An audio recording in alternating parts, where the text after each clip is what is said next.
First of all నేను ఒకటే మీ మీడియాతో నేను అడిగేది, డైరెక్ట్ యశోద హాస్పిటల్కి ఒక పేషెంట్ మన దగ్గరికి వచ్చినప్పుడు అలా పాత రిపోర్ట్స్ మనం చూస్తాం నార్మల్గా. దాంట్లో ఈయనకి ఆల్రెడీ బీపీ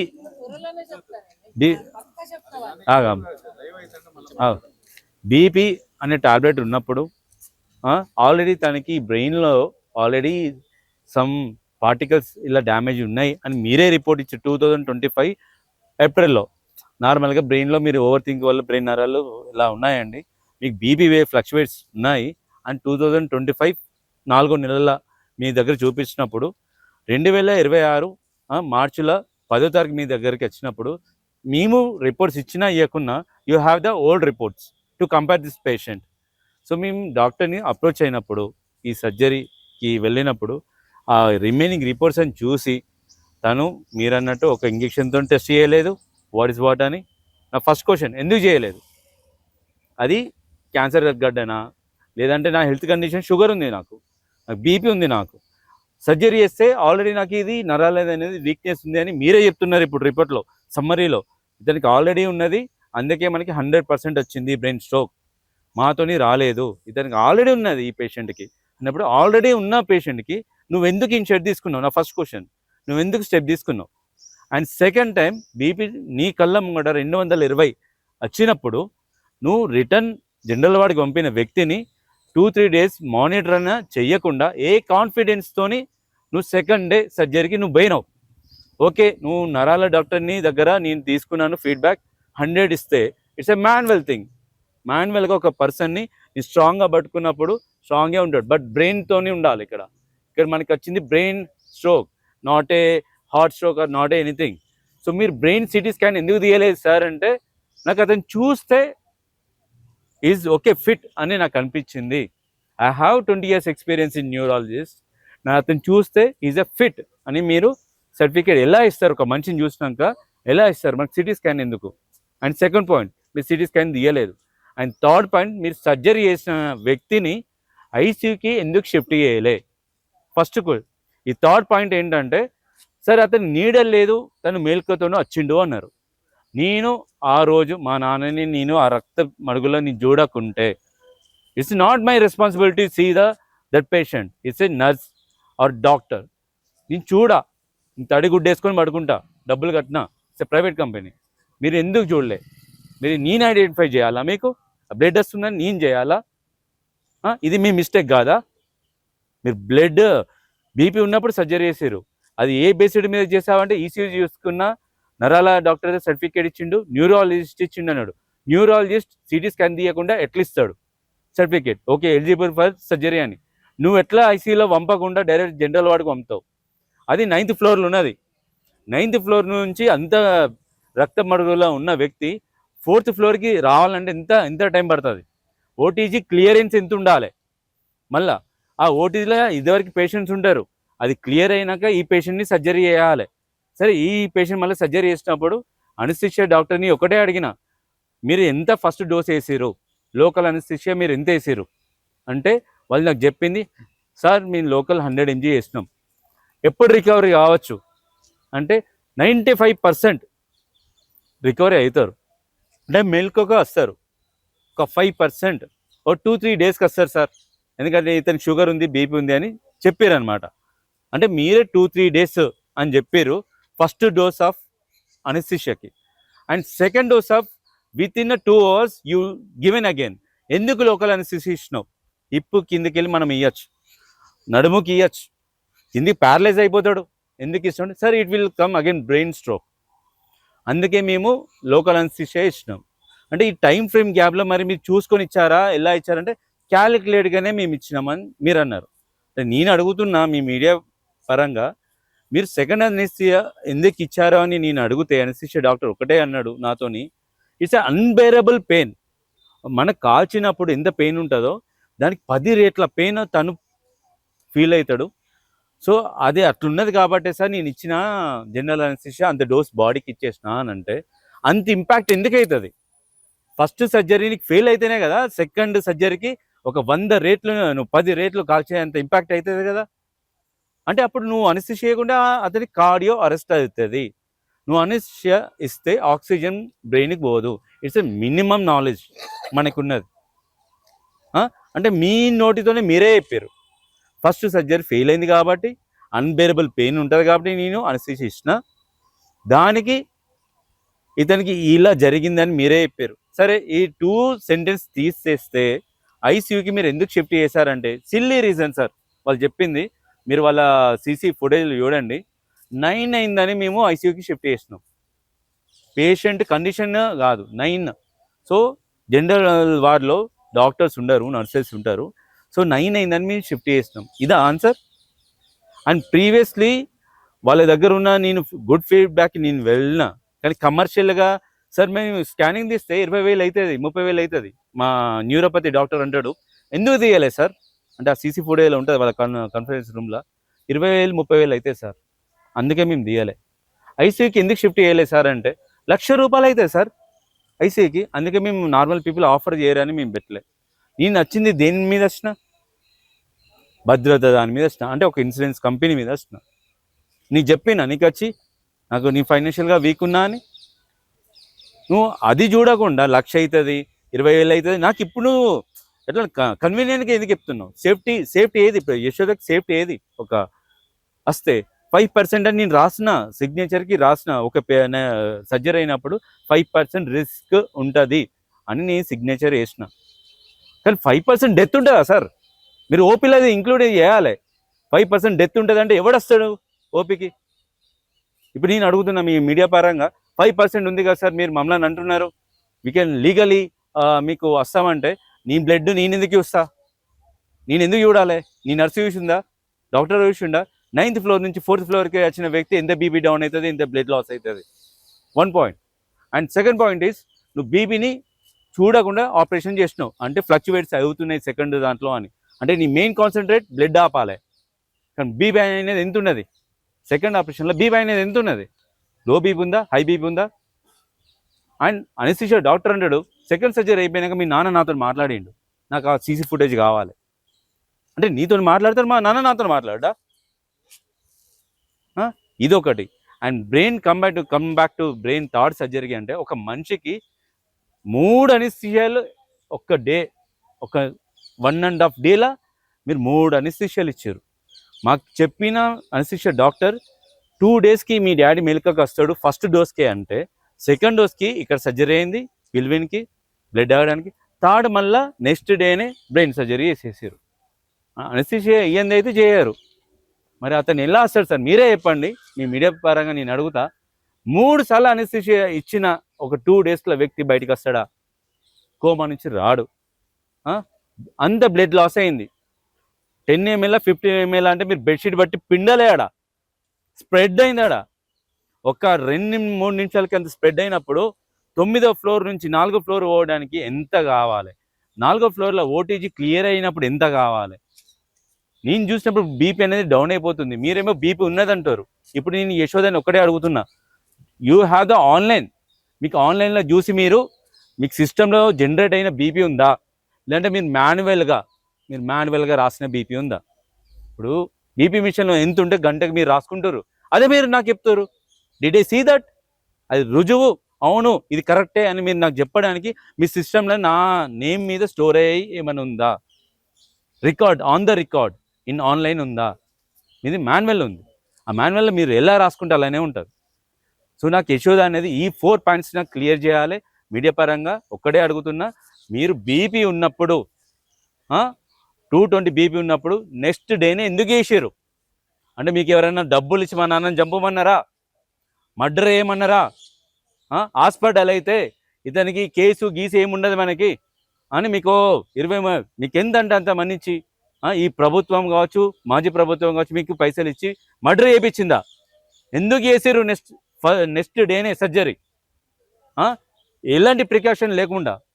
అండ్ న్యూరాలజిస్ట్ని స్టేట్కి ఒకటే క్వశ్చన్ అడుగుతున్నా, ఒక మనిషిని చూసి నీ బ్రెయిన్లా ఏం లేదు అని నువ్వు ఎలా క్లియర్ ఇస్తావు?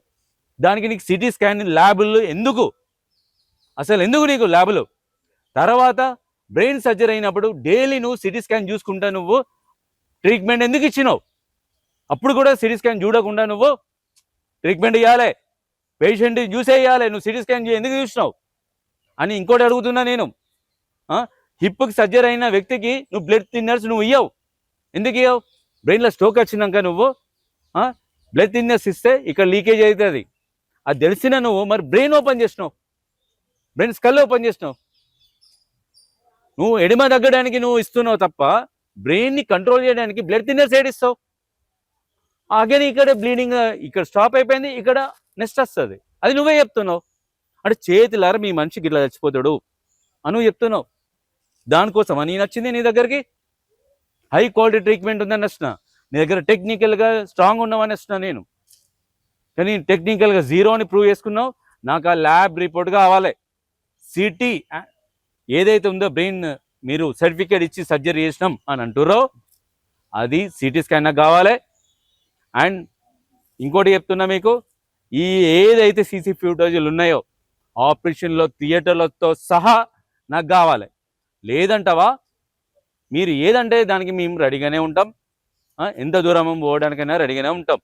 ఎందుకంటే ఒక నార్మల్ వ్యక్తిని మనం మర్డర్ చేయాలంటే యశోద హాస్పిటల్ లాంటివి చూస్ చేసుకొని దాంట్లోకి పోయి మనం మర్డర్ చేయొచ్చు అన్నట్టు మీరు ఒక మనిషిని ఇప్పుడు ప్రూవ్ చేసారు. ప్రీ ఎగ్జిస్టింగ్ తనకున్నది అని నీకు చచ్చిపోయినాక తెలిసిందా? ముందు తెలవలే? నీకు ముందు తెలితే నువ్వు ఎందుకు సర్జరీ చేసినావు? అది నేను అడుగుతున్నా. నీకు ముందు తెలవలే? మేమన్నా రిలేటివా? లేదా అన్బేరబుల్ పెయిన్ ఉంది నాకు అని అన్నాడా? ఇది నాకు మాత్రం మీరు ఆన్సర్ చెప్పాల్సిందే. స్కానింగ్ లేకుండా మీరు ఎట్లా మీరు సర్జరీ చేస్తారు? బీపీ హై ఉన్న వ్యక్తికి ఎందుకు మీరు సర్జరీ చేశారు? ఇప్పుడు ఆయన చనిపోవడానికి కారణం కూడా హార్ట్ స్ట్రోక్ రాలే, ఏది రాలే, బీపీ డౌన్ అయ్యి చచ్చిపోయాడు. అదొకటే రీజన్.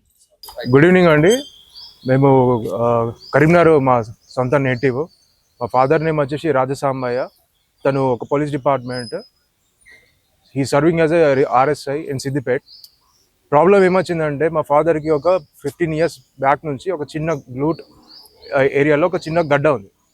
ఆ గడ్డ చిన్నప్పటి నుంచే ఉంది, అదేం పెద్ద ప్రాబ్లమేటిక్ కూడా కాదు. ఆయన ఈ భద్రత దగ్గరకు వచ్చేసి మనకుంది కదా ఒకసారి పోయి సర్జరీ చేసుకొని తీపిచ్చేసుకుందాం, ఈ చిన్న గడ్డ యూనిఫామ్ వేసుకున్నప్పుడు కొంచెం ఇబ్బంది అవుతుంది, బైక్ మీద పోయేటప్పుడు ఇబ్బంది అవుతుంది అనే ఉద్దేశంతో యశోద హాస్పిటల్కి వచ్చిండు. యశోద హాస్పిటల్కి వచ్చినాక భద్రత ఆఫీస్కి వెళ్ళేసి మాకు ఈ గడ్డ ఉంది అని చెప్పేసి అన్నాకనే యశోద హైటెక్ సిటీ భద్రత ఆఫీస్కి వెళ్ళేసి నా కన్సర్న్ ఇది, నా ప్రాబ్లం ఇది పెద్ద ఎమర్జెన్సీ సర్జరీ కూడా అవసరం లేదు నాకు, కానీ ఈ గడ్డ కొంచెం తీయండి, నాకు భద్రత ఇంకా 1 year ఉంది నాకు సర్వీస్, ఈ భద్రత అంతలో నేను క్లెయిమ్ చేసుకుని గడ్డ తీయించుకుంటాను అని అన్నాడు. అన్నాక భద్రత ఆఫీస్ వాళ్ళు ఒక డాక్టర్కి అసైన్ చేశారు. అడ్మిషన్ తీసుకోండి సార్ ఇక్కడ, ఆ డాక్టర్ రివ్యూ తీసుకోండి అన్నారు. కానీ వాళ్ళ ప్రైమరీ మోటో వచ్చేసి ఎవల్యూషన్స్ లేవు, ఏం లేదు, టెస్టులు లేవు, ఏం లేదు, అట్లీస్ట్ ఆ గడ్డకి బయాప్సీ చేయాలనే ఉద్దేశం కూడా లేదు. డైరెక్ట్గా వాళ్ళు సర్జరీకి అనౌన్స్ చేసేసుకున్నారు. అదేంటంటే నాకు అప్పుడు అనిపించలేదు. దాని తర్వాత ప్రొసీజర్స్ చూసుకుంటే ఇప్పుడు మా నాన్నని ఇప్పుడు కోల్పోయినా నేను, నాకు ఆ ఆవేదన కంటే ఇంకో ఆవేదన ఏముందంటే as a citizen of this country కూడా నాకు ఇంకో ఆవేదన ఉంది. ఇప్పుడు మన గవర్నమెంట్ నుంచి వచ్చిన వెల్ఫేర్ స్కీమ్స్ ఉంటాయి, భద్రత కానీ, ఆరోగ్యశ్రీ కానీ, లేకపోతే తెల్ల కార్డ్ అని, చిన్న వాళ్ళకి ఎంప్లాయీ స్కీమ్స్ కానీ, వీటికి ఆడిట్ చేసే ఇన్స్టిట్యూటే లేదు, ఒక కమిషన్ లేదు. ఇప్పుడు మా నాన్నకి భద్రత ద్వారా చేసిన సర్జరీకి ఒక ఆర్ఎంపీ డాక్టర్ దగ్గరికి పోతే 15,000 సర్జరీ చేసేస్తాడు. కానీ ఈ కార్పొరేట్ సంస్థలకు పోతే 3 లక్షలు 4 లక్షలు బిల్ చేస్తారు. దానికి రెగ్యులేషన్ లేదు, ఆడిట్ లేదు. వాళ్ళ ఒక పర్సన్ ఒక గవర్నమెంట్ స్కీమ్ నుంచి వచ్చిండు అంటే వానికి సర్జరీ అవసరం లేదా, ఆ సర్జరీకి మనం బయాప్సీ తీయాలా, లేకపోతే ఇంకేమైనా ఫర్దర్ టెస్ట్ చేయాలా, ఇవేం చూస్తలేరు. They are jumping directly into the surgery. ఆ సర్జరీ చేసే క్రమంలో వాడు ఇష్టమున్నంత బిల్లింగ్ చేసుకుంటుండు. పేషెంట్ వెల్ఫేర్ స్కీమ్స్ని పక్క పెట్టి దాన్ని ఒక బిల్లింగ్ మిషన్ లాగా వాడుకుంటుంది. దానికి ప్రైమరీ ఎగ్జాంపుల్ మా ఫాదర్స్ కేస్. హాస్పిటల్లో ఎప్పుడు జాయిన్ అయ్యారు, ట్రీట్మెంట్ ఎప్పుడు స్టార్ట్ అయింది, ఈ ఘటన జరిగింది? సో మేము జాయిన్ అయింది 7th March సార్.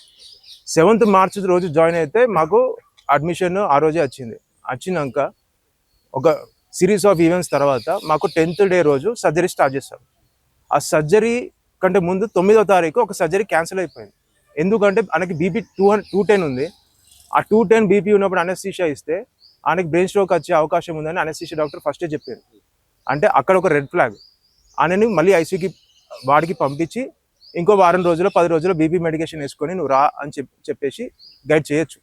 ఆ పేషెంట్ని, అంత రిస్క్ ఉన్న పేషెంట్ని నెక్స్ట్ డేనే వాళ్ళు సర్జరీ మళ్ళీ ఆఫ్టర్నూన్కే ప్లాన్ చేసుకున్నారు. ఈ ఫస్ట్ సర్జరీ ముందు ఆయన ఫాస్టింగ్ ఉన్నాడు, ఈ సెకండ్ సర్జరీ ముందు ఫాస్టింగ్ ఉన్నాడు. ఆయన ఎనర్జీ లెవెల్స్ కూడా డ్రాప్లో ఉన్నాడు. వాళ్ళ ప్రైమరీ ఇంటెన్షన్ అప్పుడు ఏంది, వీడికి సర్జరీ చేసి పంపించాలి. ఆ నెక్స్ట్ సిరీస్ నుంచి మా అమ్మ చెప్తుంది. మా అమ్మ అంటే బయాప్సీ చేయాలని చెప్పి మీకు తెలుసు కదా, తెలిసినప్పుడు మీరు అడగలేదా నాకు బయాప్సీ అప్పుడు మేము మల్టీ స్పెషాలిటీ హాస్పిటల్ అని నమ్మకంతో మేము పోయింది ఎందుకు, మాకు వాళ్ళు అన్ని ట్రీట్మెంట్స్ చేస్తారు, A to Z మాకు రివ్యూ ఇస్తారని. అందులో నేను బయాప్సీ చేసుకొని నేనే అడిగి అంత తెలుసుకున్నాక అడగలేదా కనీసం? అంటే అప్పుడు మాకు ఆలోచన అనేది రాలేదు. నాకు మెడకిచ్చుడు ఇష్టం లేదు, కానీ ఎందుకు వచ్చిన ఓకే. ఫస్ట్ మేము శనివారం, అంటే ఈ రోజుకి 15 రోజులు 15 days అయింది. శనివారం నాడు హాస్పిటల్కి వెళ్ళినాం. పోయిన తర్వాత ఎప్పుడు అలా యశోదలోనే 10 సంవత్సరాల బట్టి మేము జనరల్ చెకప్ కూడా అందులోనే చేయించుకుంటాం. ప్రతి రిపోర్ట్ ఉంది అందులో మాది అని మేము అందులోకే పోదామని చెప్పి ఆయన సిద్దిపేట నుంచి డ్యూటీలు ఉన్నాయని వచ్చి ఆయన తీసుకొని ఇట్లా వచ్చినాం. వచ్చినాక ఏది చిన్నదే కదా ఎందుకు అని మేము అందరి కుటుంబం వద్దంటాను, కానీ ఆయనకు కొంచెం గుంజుతుంది, కొంచెం ఇప్పుడు సలిపినట్టు అవుతుంది అని అంటే సరే అని వచ్చినాం. వచ్చినాక మాకు ఆయన చెప్పిండు కదా ఇవాళ భద్రత ఒకే క్లైమ్ అయింది, రూమ్ ఇచ్చారు. అలా పోయినాక 2 రోజులు అబ్జర్వేషన్లో పెట్టాలి అని అబ్జర్వేషన్లో పెట్టుకున్నారు. పెట్టుకున్నాక ఏంది దీనికి 2 రోజులు ఎందుకు, ఇంత చిన్నదే కదా నాకు తీసేస్తే అయిపోతుంది, నాకు 10 రోజులే ఉంది లేవు అని తను అంటుండు. యాక్టివ్గానే ఉన్నాడు. అని అంటే లేదు సార్ మాకు మా ఫార్మాలిటీస్ మాకు ఉంటాయి కదా అది ఇది అని అన్నారు. ఈయనకు బీపీ గోళీ లేదు, అప్పటికి ఏం లేదు, కొంచెం బీపీ వచ్చేది కొద్దిగా. అని అందులో పోయినాక కొంచెం 70 అట్లా వస్తుంది, 70 ఇట్లా వస్తా అంటే బీపీ గోళీ కూడా ఇచ్చారు. ఇచ్చినాక 2వ రోజుకు సోమవారం పొద్దున వచ్చి మీరు 10 గంటలు ఫాస్టింగ్ ఉండండి, నైట్కి మీకు ఆపరేషన్ ఉంటుంది అని చెప్పారు. ఆ నైట్కు ఆపరేషన్ థియేటర్ తీసుకుపోయి థియేటర్కి పోయి అక్కడ పోయినాక ఇది అంతా రెడీ చేసారు, మొత్తం రెడీ చేసి మమ్మల్ని బయట కూర్చోమని ఇట్లా అది పెట్టే లోపే బీపీ చూసారట. చూస్తే 220 ఉన్నదట. 220 ఉన్న వల్ల తను అమ్మో ఇంకా పెట్టండి నయమైందని మళ్ళీ బయటకు తీసుకొని వచ్చారు. వచ్చి కొద్దిసేపు మళ్ళీ అబ్జర్వేషన్లు ఉంచారు. వస్తే తనకు నాకు 140 వచ్చింది కదా మేడం, చెయ్యింటి నాకు మళ్ళీ లివ్ అయిపోతుంది, నాకు ఇది పెద్ద ఆపరేషన్ కాదు కదా అంటే లేదు మాకు మళ్ళీ వేరే ప్రాసెస్ ఉంటాయి దీనికి, మళ్ళీ లోపల పోవాలంటే అని నీకు బీపీ ఉంది కదా సార్, ఒక 5-6 రోజులు అయినాక మళ్ళీ వేస్తాం, 2-3 రోజులు మా అబ్జర్వేషన్లో పెట్టుకుంటాం, మీకు బీపీ టాబ్లెట్ కావాలా వద్దా మేము నిర్ణయించుకుంటాం అని చెప్పారు. మళ్ళీ రూమ్కి పంపి బీపీ టాబ్లెట్ ఇచ్చిర్రు, వాళ్ళే ఫుడ్ పెట్టిర్రు, అయిపోయినాక 2-3 రోజులు అబ్జర్వేషన్లో పెట్టుకుంటారు అన్నారు కదా అని పిల్లలు ఇంటికి పోమన్నా వాళ్ళు ఒక్కరినే ఉండనిస్తారు. మా ఆయన నేను ఇంకా పక్క బెడ్ ఉన్నాక నేను పడుకున్నాక 5 గంటలకే మళ్ళీ వచ్చిర్రు, బ్రెడ్ పాలు ఇస్తారు. ఏంది 5 గంటలకు మళ్ళీ ఎందుకు ఇస్తారు, ఒక 2-3 రోజులన్నా పెట్టారా, 5-6 రోజులు అన్నారు, 2-3 రోజులన్నా అబ్జర్వేషన్లు ఉండాలి కదా అంటే మళ్ళీ ఏం కాదు 140కి వచ్చేసింది, ఏం కాదు మేము 180 ఉన్నా కూడా చేయగలుగుతాం, వద్దు అన్నారు అని ఇచ్చేసిపోయారు. ఇక తను కూడా ఏంటంటే నాకు ఇది పెద్ద కడుపు నొప్పి అది ఇది కాదు కదా, ఈ కాలుకే కదా ఏమైతే చేయించుకుంటాను, ఏం టెన్షన్ పడకని తను అన్నాడు. మళ్ళీ ఫాస్టింగ్ ఉన్నాడు. తను వచ్చి అన్నాడు నువ్వు 2 రోజులు ఫాస్టింగ్ ఎందుకు డాడీ ఎందుకు చెప్తాను, మళ్ళీ మంగళవారం నాకు అయ్యరాదు అని నేను కూడా అన్నా. తను అన్నాడు ఏం కాదు ఎల్లవతలు చూసుకుంటావు తను అన్నాడు. ఇట్లా మేము అనుకున్నాం, ఓకే అనుకున్నాక మళ్ళీ ఆపరేషన్కి మళ్ళీ తీసుకెళ్ళి ఒక 1/2 hour ఏమో ఉంచారు. ఆపరేషన్ రెడీ థియేటర్కి మళ్ళీ తీసుకుపోయి ఆపరేషన్ చేసినాక వాళ్ళు ఏమన్నారు, మీ డాడీకి కొంచెం మరి ఇట్లా అప్పుడప్పుడు తింపుతుంది అది ఇది అన్నారు కదా, మీరు కొంచెం ఇట్లా చెప్పినాం అన్నీ, ఆయనకి ఏ అవస్థ ఉందో అవన్నీ చెప్పినాం ఫస్ట్లో అన్నారు కదా, కొంచెం మీ డాడీ కొంచెం లేట్గా తెలివికి వస్తాడు కావచ్చు అందరికన్నా, మీరు ఏం టెన్షన్ పడద్దు అన్నాక ఇక సరే పోయిండు, చేయించుకున్నాడు. అందులో పేషెంట్లు అందరికన్నా మా హస్బెండే ఫస్ట్ తెలివికి వచ్చిండు. మేము పోయేసరికి మీ ఆపరేషన్ అయింది చూడిపోరంటే మళ్ళీ ఐసీకి కూడా తోలలే, నార్మల్ వాడికే పంపించారు మంచిగా ఉన్నాడని. ఆ నార్మల్ వాడికి మేము పోయి చూస్తే ఏంది ఈయన మేము చూసి నవ్వుతాడు, ఏంది డాడీ అసలు నీకు ఇయ్యలేదా మతసూది ఇవ్వకుండానే తీసిరా అది ఇది అనుకుంటే ఈయన నవ్విండు. ఒక 1/2 గంటన్నర ఉంచుకున్నారు, మళ్ళా రూమ్కి షిఫ్ట్ చేసారు. రూమ్కు షిఫ్ట్ చేసినాక వచ్చింది మేడం, గ్లూకోజ్ అవి పెట్టింది, తను టాయిలెట్ కూడా పోయిండు. పోయినాక ఆ, మీరు ఇద్దరు పోయి తినిరా పోర్రి, నిన్నటి నాతో ఉంటాను కదా, కొంచెం కిందికి పోయి తినిరాపో అంటే, మరి నీకేమైనా తీసుకురావాలంటే నాకు కూడా ఆకలి అవుతుంది తీసుకురా అన్న. అందువల్ల నర్సుని అడిగినాం. అడిగితే లేదు లేదు ఇంకా 2 గంటలు ఈయనకేం పెట్టద్దమ్మా, మేమే ఫుడ్ పంపిస్తాం మీరు పెట్టకండి అన్న. ఇంతే 5 మినిట్స్ ఇంతే. ఈయన చూసి ఈయనకు ఫోన్ చేస్తాడు, అన్నయ్య నువ్వు రా నేను ఇంటికి వస్తా నువ్వు రా అని అంటాడు. అనుకుంటాడు చూసి ఆమె బ్లడ్ అన్నాడు, పోయి ఇట్లా లేవట్టే వరకు ఏంది ఇక ఇట్లా మొత్తం ఘోరంగా పోతుంది, అసలు ఆగుతలేదు. ఇక వాళ్ళు అందరిని పిలిచిన వాళ్ళు వచ్చి స్పాంజిలు పెట్టి ఎంత ఒత్తినా కూడా ఆగుతలేదు. ఆగకుంటే ఫస్ట్ తీసేసిర్రు అన్ని, ఆగుతలేదు. నేను అప్పుడు ఏడ్చుకుంటేనే సెల్ ఆన్ చేసి వీడియో తీసిన. వీడియో తను తీయద్దమ్మా తీయద్దు అని అంటే కూడా నేను తీసినాక మళ్ళీ ఆ డాక్టర్కు ఆమె ఫోన్ చేసిన వాళ్ళు ఆమె వచ్చింది. అవి వచ్చేసరికి ఈయన అంతా అది వీకేసిండు, పట్టీలు వీకే ఆగుతలేదు, అది ఏనంగా వస్తుంది. వీకేసి ఆ ఓలుకు ఇట్లా పెట్టి ఓలు కొట్టి ఒత్తి పట్టుకున్నారు. ఒత్తి పట్టుకున్న వాళ్ళు ఆమె మేడం ఉరికొచ్చిన వాళ్ళే ఇంకా అంతలా ఫస్ట్ ఆ పిల్లగానికి ఆ దీసుడితోనే మొత్తం బ్లడ్ ముఖానికి కొట్టింది ఆయనకి. అంత బ్లడ్డే, అది పైపు వలిగితే నీళ్ళు ఎట్లా వస్తాయో అట్లా వస్తుంది. మళ్ళీ ఆ ఊరికి వచ్చింది, చూపెట్టు అన్నారు. మళ్ళీ తీస్తే మళ్ళీ పడ్డది, ఇద్దరు పడ్డది. పట్టుకొని ఏం చేసింది, ఆ గ్లూకోజ్లకి ఏదో బ్లడ్ ఆగడానికి వేసిన వాళ్ళు బ్లడ్ ఆగింది కానీ లోపల బ్లడ్ ఎందుకు ఆగుతుంది? అది లోపల ఈ కుట్ల పంట ఇట్లా ఉబ్బుతుంది అన్నట్టు. ఇట్లా ఉబ్బుతుంటే ఆమె ఏం చేసింది, ఇంత బ్లడ్ పోయింది మేడం ఏంది అని నేను ఇక మొత్తుకుంటాను. మేడం బ్లడ్ పోయింది అనకూర్రి, ఇంక ఇటు వచ్చింది నయమైంది, ఇంకా అది లోపలికి వెళ్ళిపోలేదు, ఇంక ఇటు వచ్చింది నయమైంది, కావాలంటే ఎంత బ్లడ్ అయినా ఎక్కిద్దాం, బ్లడ్ పోయింది అనకూర్రి ఇంకా అది లోపలికి పోతుందని కడియాలని ఇది ఓలు ఆగింది అన్నట్టు. ఇవి చూపిస్తాం ఫోటోలు. ఆ ఓలు కాడ ఆగింది కానీ లోపల ఎందుకు గారుడు ఆగుతలేదు, నరం దిగింది అది. మళ్ళీ ఏం చేసింది, లోపల అటు పోతుందని ఆ బ్లేడ్ తీసుకొచ్చి ఇట్లా అన్నారు. మళ్ళీ కుట్టు తెంపిన వాళ్ళే ఇక ఆగుతలేదు ఇక బ్లడ్. అవన్నీ పెట్టుకున్నారు, కథం పట్టుకొని డాక్టర్కి ఫోన్ చేసింది. పెట్టుకుంటేనే ఫోన్ చేస్తే ఆయన అన్నాడు అక్కడనే సరి ఏం కాదు అని అంటే, లేదు సరి చేసేటట్లేదు నరం దిగింది అని చెప్పిన వాళ్ళు ఆయనే అది ఓటీపీకే తీసుకురావాలన్నారు. మళ్ళీ ఓటీపీ తీసుకొని మళ్ళీ ఉరికిన వాళ్ళు నేను అంటాను ఫస్ట్ ఇచ్చిర్రు మత్తు, మరి అప్పుడే మీరు కొంచెం లేట్గా వస్తాడు అన్నారు, ఈ వీక్నెస్ ఉన్నది ఏదో అని అన్నారు. మరి ఇప్పుడు మళ్ళీ ఏదేమైనా మత్తు ఇస్తే ఏమైనా అయితే మేడం ఎట్లా ఇయ్యకండి అని అంటే ఆమె ఏమన్నది, మేము మత్తు ఎందుకు ఇస్తామమ్మా, మేము చూస్తాం ఇది ఏంటిది కుట్లు ఇప్పి అవి బ్లడ్ బంద్ అయింది కదా, మనకి లోపల వచ్చేది తెలియదు కదా, ఈ ఓలు బంద్ అయింది, బ్లడ్ బంద్ అయింది కదా మేడం ఏం కాదు మరి ఇక చేయకూర అంటే, లేదు లోపల ఉంటుంది క్లాట్ అయ్యి, అది ఎందుకు గారిందో కూడా మాకు తెలియాలి కదా, ఈ కుట్లు ఇప్పేసుకొని జస్ట్ ఆ క్లాట్ తీసేసి తూడ్చి ఎందుకు వచ్చిందో తెలుసుకొని కుట్లు వేసుకుని వస్తాం, జస్ట్ 20 నిమిషాలు అన్నారు. 20 నిమిషాలు అన్నారు. అప్పటికే నేను అంటానో మా సార్ అంటాడు ఎందుకు ఏడుతాను, ఎందుకు టెన్షన్ పడతాను, ఏమవుతుంది కాలు కిందకి ఏమవుతుంది, అది అమ్మని తీసుకోపో అంటాడు. తను అన్నవాళ్ళే పవన్ మీ అమ్మ గోల్డెన్ టైం వేస్ట్ చేస్తుంది, తొందరగా పోయి తీసుకొస్తాం అన్నారు. ఈయన నన్ను బయటికి తీసుకోవని లోపలికి తీసుకుపోయారు. లోపలికి తీసుకుపోయి 2.5 గంటలైనా అత్తలేరు. ½ అన్ అవర్కి ఒకసారి పోయి అడుగుతాను, అరే ఆపరేషన్ అయిన వ్యక్తే నువ్వు అందులో ఏం లేదు, గడ్డ అయితే తీసేసినావు, నీకు చిస్తు ఏదో చిన్న నాళం లాంటిది ఏదో విడుదల అయింది అన్నావు, అది తీసేసి తూడ్చుకొని వచ్చేదానికి ఎంతసేపు, మేము ఎన్నిసార్లు వచ్చినా కూడా అందులో ఓనిత్తలేరు, ఆ పేషెంట్ అత్తలేడు. 2.5 గంటలు అయింది.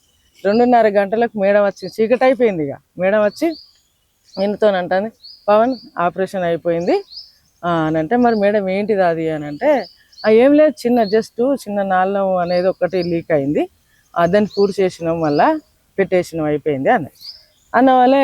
నేను ఎంత బ్లడ్ పోయింది మేడం, బ్లడ్ పోయింది ఇది అంటాను నేను, ఎందుకు బ్లడ్ పోయింది అంటే, ఏం కాదమ్మా బ్లడ్ కూడా అవసరం ఏం రాలేదు అనుకుంటా చెప్పిన వాళ్ళు, మరి ఇప్పుడు ప్రాబ్లం ఏం లేదు కదా అని తను అడుగుతా అన్నది, లేదు మళ్ళీ కూడా ఒకవేళ లీక్ కావచ్చు, ఆ లీక్ కాదని అయితే నేను చెప్పా, మళ్ళీ కూడా లీక్ కావచ్చు, ఏంటంటే ఏదో అన్నది పంప్చారో ఏదో అన్నది ఆమె, స్పట్టర్ ఏదో కావచ్చు అని అన్న వాళ్ళ అట్లా అంటే ఎట్లా మేడం, మా ముంగట ఉండగా సెకండ్లలోనే ఒక బాటిల్ దాకా పోయింది రక్తం, మీరు చూసే ఉంటారు బాటిల్ ఎలాగ పోయింది.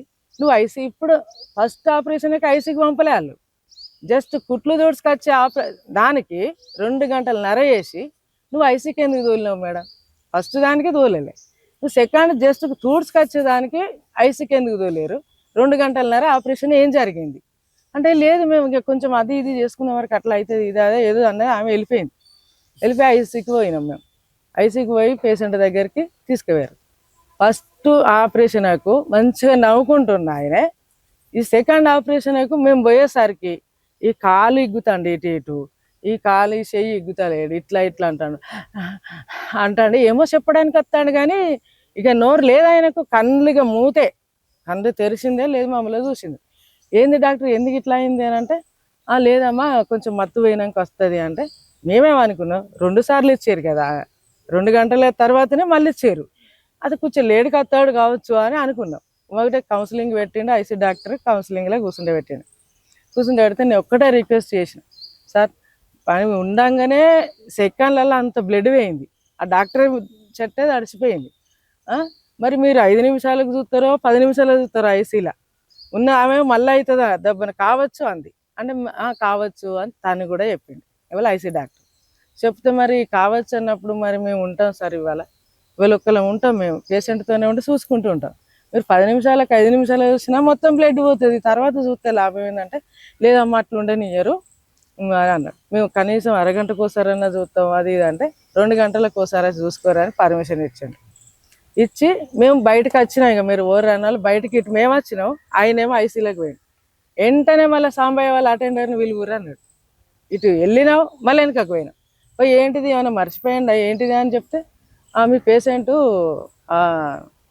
పైకి రావాలి కానీ లోకి పోతాడు. అరే 5 నిమిషాలలోనే ఇదంతా జరుగుతుందా, లోకి పోతాడు అన్నాడు. ఏమైంది మనకు టెన్షన్. మళ్ళీ ఈ ఆపరేషన్ చేసిన డాక్టర్కి ఫోన్ చేసిండట, చెత్త ఆయన అన్నాడా స్కానింగ్ ఇది అన్నాడు. మళ్ళీ స్కానింగ్ తీసుకుపోయారు. వెంటనే తీసుకొని పోయినాక స్కానింగ్ తీసారు. స్కానింగ్ తీసినాక ఏం చెప్పారు, ఈ నుంచి వెళ్ళి ఇట్లా పోయేది ఒకటి నరం ఉంటుంది, ఆ నరానికి బ్లడ్ సర్క్యులేషన్ పోలేదు, ఇక్కడ చిన్న చిన్నగా గుడికల్లాగా అయినాయి అని చెప్పారు. చెప్పిన వాళ్ళు మరి అవి ఇప్పుడే తీయరు, ఇంకేమన్నా ఉంటే మరి డాక్టర్లను పిలిచి ఇప్పుడే తీయరు, మరి ఏదన్నా ఒకటి చేయరు, ఇక మనకు కంగారు మనకు అన్న వల్ల మాకు ఏంటిది ప్రోటోకాల్ ఏదో అన్నాడు, అది ఉంటుంది మాకు, దాని ప్రకారం చేస్తాం అని ఆ రోజంతా ఆపేసారు. మళ్ళీ సాయంత్రం వరకు వచ్చి మళ్ళీ స్కానింగ్ తీశారు. స్కానింగ్ తీసిన వాళ్ళు ఏమైంది, ఈ పక్క మొత్తం పెరాసిస్ వచ్చిందని చెప్పారు. ఇది చెప్పారు తీసి. చెప్పినాక మరి ఏంటిది ఇది అత్తే ఏంటంటే, ఇక లక్కు మీరు ఈ హాస్పిటల్ ఉండగానే వచ్చింది, మీరు అదృష్టవంతులు అది ఇది అని చెప్పారు. చెప్తే అట్లా ఎట్లా అంటారు, అసలు ఆపరేషన్ ఏంటిది, తొడకని వస్తే ఫెరాసిస్ ఎందుకు వస్తుంది, మాకు అదృష్టం ఎందుకైతే, మంచిగా డ్యూటీ చేసి ఫిట్గా ఉన్న మనిషి యోగా ట్రైనింగ్ ఇస్తాడు, ఇవన్నీ చేసినాడు కొమరవెల్లి కాడ నిలబడి డ్యూటీ చేస్తాడు, ఎందుకు అట్లా వస్తుంది అని అంటే, లేదు ఇక వచ్చింది అన్నారు. అది తెల్లారు మరి దానికేం చేస్తారు, దానికి ఏమన్నా ఇవ్వాలంటే ఏం లేదు. మళ్ళీ అట్లనే పేషెంట్ తెల్లారు దాకా ఉంచి రేపు నీరు రాకుంటే ఓకే, నీరు వస్తే మాత్రం స్కల్ కడియాలి. తెల్లారి నీరు వచ్చింది, వాళ్ళు ఏది చెప్పుకుంటూ పోతారో అది కంటిన్యూ అవుతానే అన్నట్టుగా ఇది కడిగేసారు, తీసారు, ఇది తీసి ఉబ్బింది, ఇటు బ్రెయిన్ నొత్తుతుంది అన్నారు. లేదంటే ఈ బ్రెయిన్ కూడా పోతుంది, మరి కనీసం ఒక్క పక్కన కాపాడుతాం, ఈ పక్క వేయింది కాబట్టి ఒక్క పక్కన కాపాడుతాం అన్నారు. సరే ఒక్క పక్క కాపాడినా మంచిదే, ఒక్క చెయ్యి ఉన్నా మంచిది, అటు మాట్లాడినా మంచిది అని మనకున్నది. మేము అట్లా చెప్పినాక ఏం చేశారు, తెల్లారి మళ్ళీ మీటింగ్ పెట్టారు, అందరు డాక్టర్లు కలిసి పెట్టారు. ఇక న్యూరో సర్జను ఆపరేషన్ చేసిన ఆయన మొత్తం ఇక అందరు, మేము పోయిన సంత ఎంతమంది చూసిరో రిపోర్ట్లు వాళ్ళందరూ చేసినాక ఏం చేశారు, నీది తప్పు అంటే నీది తప్పు, న్యూరో సర్జన్ది తప్పు, ఆయన మాకేమి ఇవ్వలేదని ఆపరేషన్ చేసిన డాక్టర్. న్యూరో సర్జన్ ఏమో నేను చేయి పట్టుకున్నా, గట్టిగానే పట్టుకున్నాడు ఆయనే. నరాల డాక్టరు నేను గట్టిగానే ఆయన పట్టుకుంటే గట్టిగానే అంటే నేనేమన్నా అసలు ఏంది మీరు కండ్ల మొత్తం మమ్మల్ని సెల్లులు తీసుకొని ఇస్తలేరు, మా ముంగట డాక్టర్లు కూడా వాడి మొత్తం ఏం చేశారు, ఈ న్యూరో సర్జన్ కొంచెం ఏజాడు, ఆయన ఎక్కువ మాట్లాడతాడు, ఆయన మీదకి దోసేసారు అంతా అందరూ.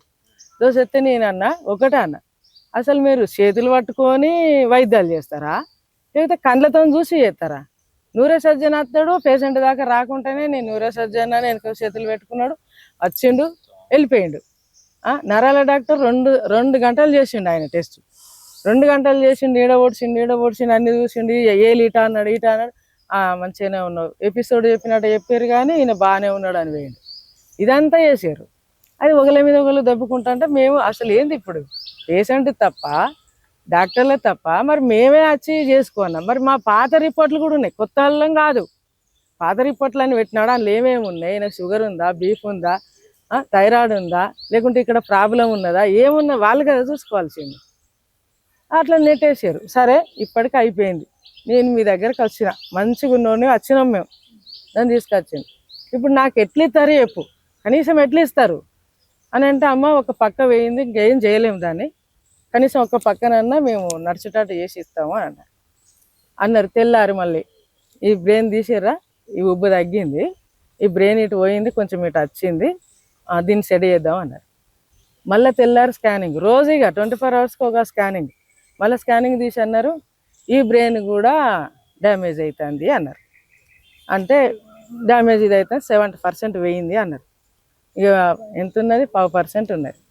మళ్ళీ తెల్లారి తీసారు, మళ్ళీ 1/2%కు అలా ఇంకా 10% ఉంది. మళ్ళీ తెల్లారి తీసారు, 100 పోయింది అన్నారు. అయినా కూడా ఆయన మొస తీసుకుంటాడు, వెంటిలేషన్ తీయరు, మరి మంచిగానే ఉన్నాడుగా, వెంటిలేషన్ తీయరంటే అది తీయద్దు, మేము ఒక్కొక్కసారి చెక్ చేస్తాను, ఆయనకైనా శ్వాస తీసుకుంటాడు అన్నారు. అన్నాక మళ్ళీ తెల్లారి శ్వాస తీసుకుంటలేడు, ఇక వెంటిలేషన్ మీద ఉన్నాడు, కోమాలకు వేయండు అని చెప్పారు. కోమాలకు వేయండు అని అంటే మళ్ళీ ఎట్లా కోమాలకు పోతాడు, ఏంది ఇది అని అంటే, ఈ చిన్న మెదడుకు వేయింది, ఆ చిన్న మెదడు కూడా ఇట్లా ఏదో ఉంటుంది అలా, అది వేయింది, దానికి వేయిందంటే మన బాడీ సప్లై పోతుంది అని చెప్పారు. బాడీ సప్లై అవుతుంది. మళ్ళీ తెల్లారి మళ్ళీ ఒక రోజు, అసలు ఏంటిది మరి తిన్నర్స్ ఇస్తలేరు, ఏమి ఇస్తలేరు, ఏంటంటే ఇంట్లో ఇస్తే ఇంట్లో వలిగేటివి ఉంటాయి అని అంటారు, అవి ఇయ్యలే. మళ్ళీ తెల్లారి ఇంకా రోజొక్కటి మాకు సినిమా చూపించారు వాళ్ళు, రోజొక్కటి మేము ఏడ్చుడు, వాళ్ళ వాడు ఏం చేసినా వాళ్ళకి ఇంత కనికరమే లేదు. ఎంత నిర్లక్ష్యం అంటే అంత నిర్లక్ష్యం నేను చూడలే, అట్లుంది. నేను చెప్తా, పేర్లు కూడా చెప్తా, మొత్తం పేర్లు అందరికీ చెప్తాను. అయితే ఆయన ఏం చేసిండు, మళ్ళీ తెల్లారి పిలిచిండు, తెల్లారి మళ్ళీ కౌన్సిలింగ్. ఇలాంటి కౌన్సిలింగ్లు ఎన్ని పెట్టినా నీ భర్త రాడిగా, అయిపోయింది, మర్చిపో. ఎందుకంటే ఇక ఇది పని చేస్తలేదు కాబట్టి ఎంతసేపు మనం ఏంటి బీపీకో ఇంజక్షన్ పెట్టారు, ఆ వెంటిలేషన్ పెట్టారు, ఇవన్నీ పెట్టినాం కదా, ఇవి ఒక్కొక్కటి పోకుండా ఆట మీద పడుతుంది. అంటే ఇక ఈయనకి ఎట్లా అవుతుందంటే కిందికి మీదికి అవుతుంది అన్నాడు, బీపీ ఉంటలేదు ఒక కాడ. ఇక అది పని చేస్తలేదు, మెదడు పని చేయనప్పుడు ఇక ఇది చిన్న మెదడు కూడా పని చేస్తలేదు కాబట్టి ఎంతసేపు ఉంటాడో తెలియదు. ఒకటి ఈ అదేంది ఆట మీద పడుతుంది. ఇక ఆటో టెస్ట్ చేసారు, అది బండలాగా ఉన్నది, నీకు మంచిగా ఉంది సార్ అని చెప్పారట. అదొక్కటే ఇప్పుడు చచ్చిపోయే వరకు కూడా ఆట అట్లనే ఉన్నది అది చెప్పిండట. చెప్పినాక ఏం చేసారంటే వాళ్ళు మళ్ళీ పిలిచారు, మీటింగ్ పెట్టి ఏమంటారు, ఇదే నా తల్లి అయితే ఈ ప్లేస్లో ఉంటే ఇంత నరకం ఎందుకని నేను ఆక్సిజన్ తీసేసుకొని పోతా. డైరెక్ట్ ఒక్క 4-5 రోజులు ఈ పాట పాడిరాళ్ళు, పాడితే నేను ఎట్లా తీసుకోవాలి, కనీసం కళ్ళనే తెరుతాడేమో అని. అట్లా ఒక డాక్టర్, ఐసీ డాక్టర్ అంటాడు, ఇంకొక డాక్టర్ అంటాడు, అసలు ఇట్లా నిన్ననే ఒక తుర్కొల్ల పిల్లగాడు 30 years ఉంటాడు, ఆ పిల్లగాని వెంటిలేషన్ నుంచి పంపించినాం, ఆయన ఇంటికి పోయి పడగొట్టి వచ్చారు వాళ్ళని, మీకు కూడా ఆఫర్ ఇస్తాం, మీ ఇంటికాడ పడగొట్టి వస్తాం మేము అని ఒకడు అంటాడు. ఇట్లా అంటే నువ్వు ఎట్లా ఇని తట్టుకోవాలి, ఏంది ఇది, ఒక్క సెల్లుని లోపలికి కొంటామనియరు, జేబులు చెకింగ్ చేసి అన్ని చేసి మీటింగ్ రూమ్లో తీసుకుపోతారు, మన దగ్గర ఏం ఉంచరాళ్ళు అన్నీ తీసుకొని పోతారు. అట్లా సరే ఇది అంతే ఏంది అని, ఏంది డాక్టర్ గట్లా అంటే, మాకు మా నాన్న ఈ పిల్లగాడు వచ్చింది, మేము 10 రోజులు 11 రోజులే మా నాన్న కోసం సత్తానం ఇక్కడ, మా నాన్న కూడా మా కోసం అట్లనే కష్టపడని, ఏమన్నా కానీ మా డాడీ అలా సెర్చ్ కానీ ఏమన్నా కానీ బాధపడని, మా డాడీ కళ్ళు తెరితే చాలు మాకు, మేము తీసుకొని పోయి ఒక మొక్క లెక్క చదువుకుంటాం అని అంటే, ఓ డాక్టర్ వచ్చి, ఇగో మీరు ఈ చిన్న మెదడు మంచిగా ఉంటే మీ డాడీని ఒక మొక్క లెక్క చదువుకోవచ్చు, మేము ఇక్కడ ఓలు చేసి ఇస్తే మీరు అల్లకెళ్ళి పోసుకొని చెట్టు నీళ్ళు పోసుకున్నట్టు పోసుకోవచ్చు, కానీ మీ నాన్నకి ఇదే పోయింది, ఏనాక ఇంకేముంటుంది, ఇక ఉండదు. వాడు పక్కా ఇట్లా రాసి, ఇగో ఈ క్షణాన పోవచ్చు, ఈ క్షణాన పోవచ్చు, ఇగో ఈ టైంలో పోవచ్చు అంటే, సార్ ఏంది 2 రోజులు ఉంటాడా, 3 రోజులు ఉంటాడా, 2 నెలలు, 2 నెలలు ఉంచారు సార్, నాకు విసుకొచ్చి నేను వచ్చా ఇంజక్షన్ వేయరు అనేటట్టు ఉంచారు, నేను ఎట్లా వచ్చినా అసలు ఒక కాలు చేతి ఇరుగో పక్షవతం వచ్చో నిజంగా ఫెరాసిస్ వచ్చినా నాకేదో బాధ ఉండవు, మంచిగా ఇద్దరం తయారై ఆయన టిక్కేసుకొని ఒక స్పోర్ పైకి నడిపే మనిషి, అలాంటి మనిషిని నేను తీసుకొని వచ్చి ఎట్లా పోవాలి? ఈ సావులు అనేటివి అత్తయి పోతాయి. ఇంత నిర్లక్ష్యం ఎట్లా సార్? ఇది ఏంది? నేను ఎట్లా తట్టుకోవాలి? ఇది నా వల్ల అయితే లేదు. కనీసం కళ్ళు తెరిచి తోలురు, నా మనవాన్ని సాదుకున్నట్టు సాదుకుంటా నేను అని అన్న. వాళ్ళకు ఏంటంటే వాళ్ళకు ఫస్ట్ ఇప్పుడు వచ్చేటప్పుడు ఇప్పుడు కూడా నేను ఒక బాధపడే వచ్చిన. ఈ కళ్ళు తీసారు, ఇంత పెద్దగా ఉండేది సగం తీసారు. ఒక మనిషికి ఇక్కడ ఆపరేషన్ అయింది, ఇది తీసారు. మళ్ళా అది కడుపులో పెడదామంటే మేము అన్నాం అది ఏంటన్నా ఫ్రిడ్జ్ చేయరు, మేము పైసలు అయినా పెట్టుకుంటాం, కానీ మళ్ళీ ఇక్కడ చేరిండ్రు అనుకో మళ్ళీ ఇది ఒక్కటి అవుతుంది అంటే అది ఫ్రిడ్జ్ చేస్తామన్నారు, చేసిండ్రు. ఇప్పుడు మేము తీసుకొని వస్తా అంటే మా సార్ దగ్గర దొరుకుతలేదు, ఇయ్యలేదు. అది ఏడవైందో కూడా తెలియదు వాళ్ళకి. కిందికి వచ్చినాక మనం దానం చేయాలంటే పుర్రు ఉండాలి మనకి అని నేను ఆ పుర్రెని అది పట్టుకపోవాలి మనం అని పిల్లలకి చెప్పిన. వీళ్ళకి తెలియకుండా వచ్చరు సపరేక అని అంటే వీళ్ళు అడిగితే ఎస్ఐ ముంగట ఎస్ఐ పోలీసులు ఉండంగా అయ్యో ఏది లేదా, ఎక్కడుంది ఎవరు పెట్టారు, ఏం చేసారు, ఏది పోయింది అని అంటారు వాళ్ళు. అన్నలు ఎస్ఐ ఇంత నిర్లక్ష్యం అసలు ఏంది ఇది, ఎక్కడున్నాయన్నాడు తీసుకురాపోరంటే మరి ఈయన తీసుకొచ్చిరో ఇంకెవరు తీసుకొచ్చిరో నాకు తెలియదు, దాన్ని కూడా టెస్ట్ చేస్తే తెలుస్తుంది.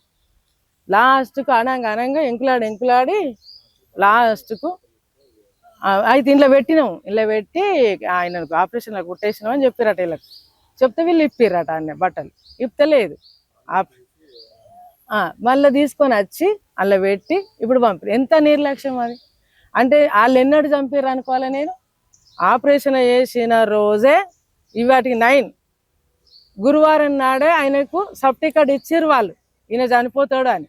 ఇది అయిన నాడు ఇవాటికి 9 రోజులు అయ్యి 3 సర్జరీలు అయినాక ఇట్లా చేసారు. అయితే ఇది ఎన్నడూ ఇచ్చినట్టు ఆయనకు ఇవాళ కాదు వాళ్ళు ఇచ్చింది నాకు.